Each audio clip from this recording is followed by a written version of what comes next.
everybody, and welcome back to Business Over Breakfast. My name is Ben Barber. And my name is Lori Jatari. How are Lori, you, Ben? I'm good, and I'm excited about today's show. I'm excited to listen to everything that is going to be discussed today. Why don't you introduce the show? As a matter of fact, it's March, and March is Women's History Month. Absolutely. And I can think of no better way to start that off than the show that we're doing today. And I'm actually just going to hand it off to you now and let you take it from here because we have an amazing lineup. Let's just bring the women on and then I'll open the show and we'll do it together. I would love that because this is not just me. Absolutely. All right, here you go. All right, thanks. So welcome everyone.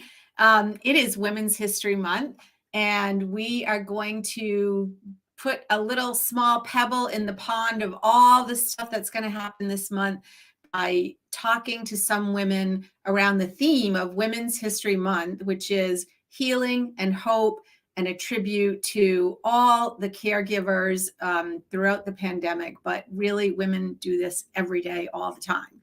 So let's bring our women on. We have Erika, who is the medicine woman of Providence, and she has been on Business Over Breakfast before. Your teas are amazing. I still use them. Carrie Gaffett, the owner of Block Island Coffee, off island today.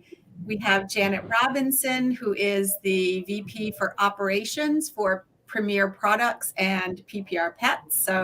And Lisa Rayola, good morning. Good morning. President and founder of Hope and Maine, a food. What is it? Incubator. A food incubator. I was thinking make your business food. Make food your business. Yes. Make food your business. Food your business. Yeah. All right. So, oh man, first of all, I want to thank everybody because this was kind of a last minute idea that I had. And I had this vision of just, like I said, this small pebble in the pond. And this is what we do every day, all the time. And so we know that women do things that we see, and we know that women do all sorts of things that we don't see and don't feel, and it just happens. So I would love to just let you go around and do a short intro for our audience. And again, thank you. The other thing I want to say is I have my mug from the Women's Conference, the Simmons University Women's Conference. And as a founding member of the Rhode Island Women's Fund, this is so near and dear to my heart. So, Erika, I'll hand it over to you for a quick intro. A quick intro. How did I know I was going to be selected first? I'm just going clockwise on my screen here. It's all good.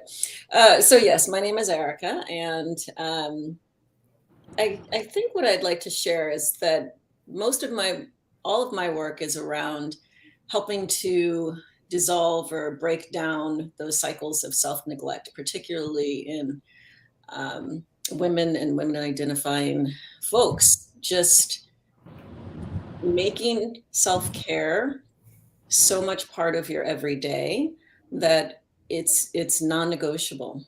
That's where I start, that's where I end. And it's a beautiful thing when one of my clients calls and says, I got it. Like, I'm so jazzed now to have this. It doesn't feel like a guilty pleasure. I don't apologize for it. I just get up and I do my thing for myself, and then I start taking care of everyone else. When I hear that, then my work is done. Yeah, that's a good one. That's a good one. It is a big one. I'm going to move it over to Carrie. Hi. Hi. You guys hear me okay? Because it's a little weird in the. Yeah, tell us where you are. So I am a little bit north of Roanoke, Virginia. Virginia. One of my primary job is as a psychotherapist. I help people every day, and part of my own self-care in that is disappearing for the month of February from a very isolated, cold Block Island. And so I started that during COVID. COVID, and last year I went to Georgia, and this year I chose Austin, and I just work from the road. I see clients online on my iPad. So that's one thing that I've done as far as caregiving for myself. But I caregive all the time to all different types of people, including women. I have a support group, a caregiver support group that I do for free on the island every other week. And of course, we're all caregivers. You know, I'm a mom and a therapist, and that's probably enough about me. We'll move on to the No, it's great. Thank you so much for that. I love the photo you sent to me about your on the road office space. Oh, yeah. So cool. Minivan last year, a small little easy chair in the back, and I will meet people. You know, I'll say, like, let's meet at the beach, and then we do a walk talk where we can wear masks and be outside. And I get to be outside too. It helps us. Yeah, that's fantastic. And Janet. Hi, my name is Janet Robinson, and thank you for inviting me to be part of this group this morning. Couple of things. Some of the things that I do for self-care outside of my job as a VP for engraving is I'm a Reiki master. And so during the pandemic, I have a lot of friends that are in the healthcare industry. And with that inability to socialize, I started doing Reiki via Zoom to kind of help them get through their difficult days. And it's just amazing that 15 to 20 minutes of that Reiki, you know, that I provided for them, to see the changes in their color of their face and just that relaxation that they needed, that someone was there to help them, you know. And so that's been very rewarding, because as an energy healer, you also benefit from that, being in those energies and helping someone out. So you're kind of doing some self-care while you're helping others. In terms of PPR Pets is all about connecting humans with their favorite loved ones, their pets. And we engrave memorials. So we take pictures, you know, people upload pictures of their pets, whether they have passed on or they're still with them. We engrave on sterling silver charms, and we drop ship to the recipients. Yeah, that's awesome. And Lisa, good morning. Good morning. Thanks for inviting me to join this, Lori. I guess, you know, what my reflection when you wrote to me to ask if I would be part of it is that, you know, Hope in Maine, what's behind me, maybe you can see, are all these articles about all of our makers. I mean, we've launched about 400 businesses from here, and 60% of them are women-owned businesses. And, you know, that wasn't by design. It's just, you know, it's just who shows up and decides they want to start a business. And, you know, what I have seen here, particularly in the last 2 years, is how important it is for there to be a community of women who can kind of normalize the, you know, the feelings that particularly women have in a situation where they're facing novel challenges. Women tend toward imposter syndrome a lot more than men do, and believe that they are not, you know, that they can't be taken seriously, or because they're, you know, because a situation is novel, they haven't seen it before, they haven't operated in that space before, that they're not somehow not legitimate, that they can't charge a lot for their product, that they can't, you know, that they aren't worthy, and they just tend not to claim their space. And so having a community of women here that is supporting each other and can talk about, you know, why, if we all feel that way, you know, then in some ways that is elevating to us. And sometimes I like to say we're all in this alone, and Yeah. you know, and that's just just not true. And it's just very affirming to women to understand that. And when I try to talk them out of it, it's not as powerful as when they gather in a community of support to, you know, to kind of have everyone understand that this is, you know, it's okay to not be okay, and it's okay to not have a playbook, and it's okay to still, you know, feel worthwhile even when you're new to something. Yeah. And I think we've seen that too in the last year with just the younger women, the young women in tennis and in, you know, gymnastics, and that like high performance where they're actually feeling like they can take up their own authority around caring for themselves and not giving it up to some other social structure that we're supposed to, as an older woman. You know, I love seeing just that, those next steps of confidence that I see in my own daughter. And, you know, I just see the difference of like, wow, if I could have only acted like that when I was 30 years old. But it's huge. So one of the things I wanted to just touch on is, you know, through February, which is Black History Month, as we all know, you know, we learned so much about the things that we didn't learn, or the things that we didn't learn in school per se. And I think that's so important. And so I'm going to throw it out there for Women's History Month, like in terms of what our young women need to know, or who our young women need to read or take a look at, and in terms of like their own empowerment and expansion in our world today, especially. Open floor for anyone. You know, I think that it all starts at home, right? So having that support group, you know, my parents, you know, they were successful, but busy, you know, providing for us, where I took from that to learn to be a little bit more of a hands-on and help my child, that it's okay to be a leader. I have two females, two daughters, and they're both successful. But it takes a lot of encouragement from home. And like Erika had started this conversation, you know, self-care has to start at that young age so that you feel the empowered. You are empowered. There's no gender difference in terms of what a woman can accomplish. Yeah, that's true. And I love Erika, I don't know if you said mandatory. In my head, it was self-care is mandatory, but it's unapologetic and non-negotiable. Non-negotiable. Right. Yeah. You know, it's so hard. I mean, it's like in coaching, we say simple concept, but not easy, you know, and in our days, I know it's not easy. Yeah. I think you know, what Janet was saying, that it does start in each of our homes, right?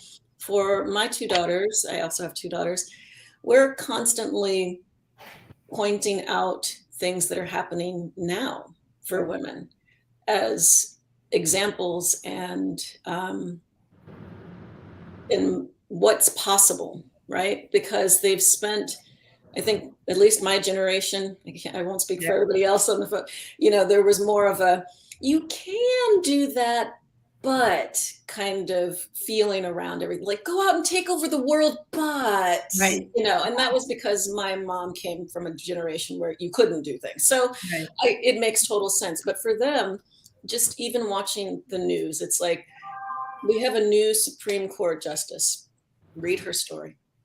Understand, you know, where she came from, how she got there, recognize that she has more experience than probably 4 of the justices that have been sitting there for a while, but you know, she's still going to be pounded and questioned, but she's there, so it doesn't matter. We'll read her story, know what it's about. And this is each time a woman breaks through another layer, we're like, read up on her. Yeah, that's such a great point, because it is just taking a look behind the person that comes up in the news. My daughter is MD, MPH pediatrician, and when Dr. Alexandria Scott got appointed in Rhode Island, there was a great story on her background, her history. And I sent it to my daughter and I said, see, so being a pediatrician is, I mean, it's wonderful. It's amazing. But you never know what your next steps are. And that she had a consideration for running for Congress, and all of a sudden you're like, oh my God, like everything can change if you just do what you know how to do. So like one of the reasons I asked all of you and others, but thank you for joining, is that we are using our own skills, our own experiences, and our own training to expand the work that we do to lift up others and really allow our, like for me, it's marketing, communications, coaching. So to use that and create the Shop Local Rhode Island, and for you, Erika and Carrie and Janet and Lisa, to all like use the skills that we have to lift up others and really allow women to, stand in their power. And like Janet said, gender shouldn't define, the challenge. I mean, not the challenge, but just how far women can get. But I think it does define, though, the the kinds of sacrifices that women have to make that, frankly, men don't have to make. When I think of the story of the Supreme Court Justice nominee, and then when I think of two very recent sad stories of the woman who was the Miss Universe, who was on a broadcaster on a TV show, Chesley. Who took her life, the doctor who took her life early in the pandemic. There was a story about her on the Today Show, where these women are held to standards that I don't think men are held to. And I think what they have sacrificed, ultimately they sacrificed their mental health, which led to taking their own lives. So I think these are high achieving women who apparently did not think that self-care was non-negotiable. They felt that self-care took a very far back seat to whatever standards they were held to. So I still think, even if we look at examples today of women, what you see behind that story is an unrealistic struggle where sacrifices were probably teetered on the brink of something that could have been disastrous for that person. Yeah. Just my own, I don't disagree, Lisa, because being a woman, being Hispanic, being Black is just not easy. And I'm not throwing all of that out there. There have been many struggles, but I've been fortunate enough to put my hand out to get the support. And I think that's what is most needed, so that the women are empowered to do what they have to do. Yeah. Is having that support network to help each other. Right. It's what Lisa had introduced at the beginning, like being in a collective space where you can bounce ideas, but also when you're feeling that imposter syndrome rise up, or when you're feeling like, well, maybe I didn't do enough, or maybe I'm not worth enough, that you've got other people beside you and around you to remind you. And I see Carrie way more. You're going way above and beyond, right? I agree with everything everybody's just said, but I think there's another step, is that as women, we need to empower other women with whatever skills we have. Absolutely. I was a carpenter, and then I got divorced, I branched out on my own, and I started teaching women how to do their own construction projects. And I would just I'll set them up, I show them how to use the tile saw, and I said, call me when you're done and I'll show you how to grab. Because they didn't have the money, they didn't have the confidence, but as soon as they realized that if they could run a sewing machine, they could run a jigsaw, they can do anything, and it's super empowering. But I think part of our process as women is to teach other women, to empower women. Absolutely. To try things that are outside of the norm, to try things that are outside of the box. Right. Yeah. As well as reaching out for help when we feel a little overwhelmed or a lot overwhelmed. Right. That part is not always so easy, right? Because we always feel like we have to do it alone. And that's the part that we have to bring awareness to the support group so that it's a safe space. Yes.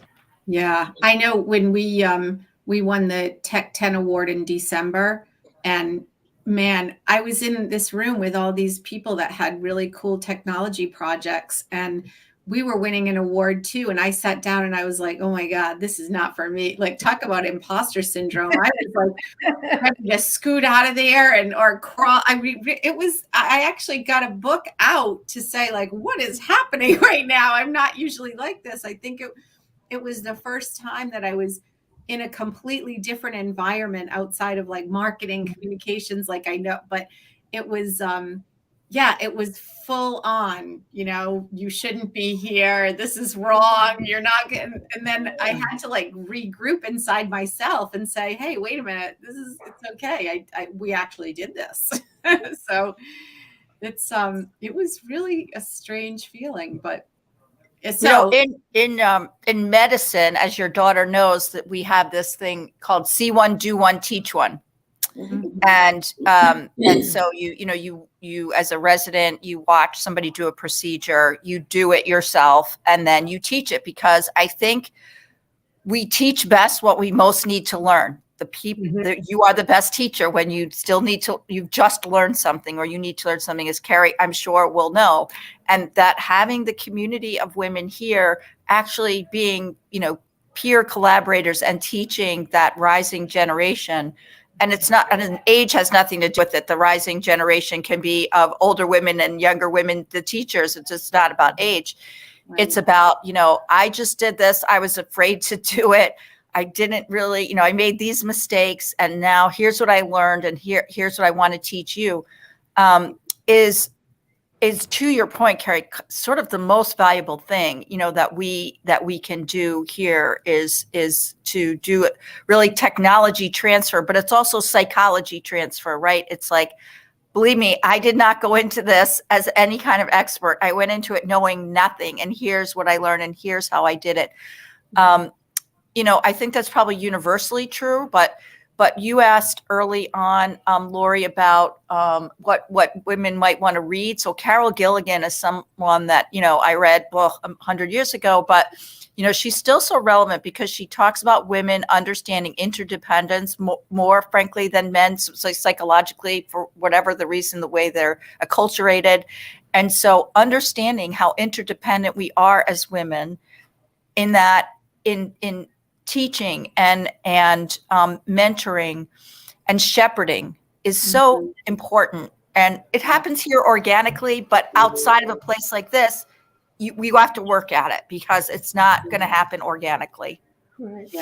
Yeah. Because I think those strong women that you spoke of earlier probably felt something inside themselves, like they shouldn't show that this is really hard, or they should be able to step up and not do, like the expectation of whatever that perfection was in their own mind. There was not that hand or upbringing, or the support, I guess, is what it is. Because I see women now in their 60s saying like I'm done with all of it, and you just kind of get rid of it. But no, it is so important. I think that what I think about as we're closing is our own theme for healing and hope is to be sure that women are teaching other women, reaching out to other women, supporting other women, and not feeling like we have to compete with other women. Absolutely.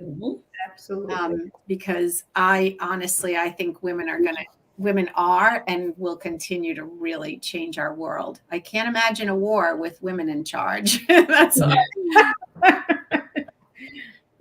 But I thank you all for just taking this small piece of your day and just sharing your word and being with me. And now I'll share it to 2,500 other small businesses. So thank you so much. Thank you, Lori. Absolutely. Thank you, Lori. Great to see everyone. All of you. Yeah, pleasure. Thank Have a you. good day, everybody. Thank you for your wisdom.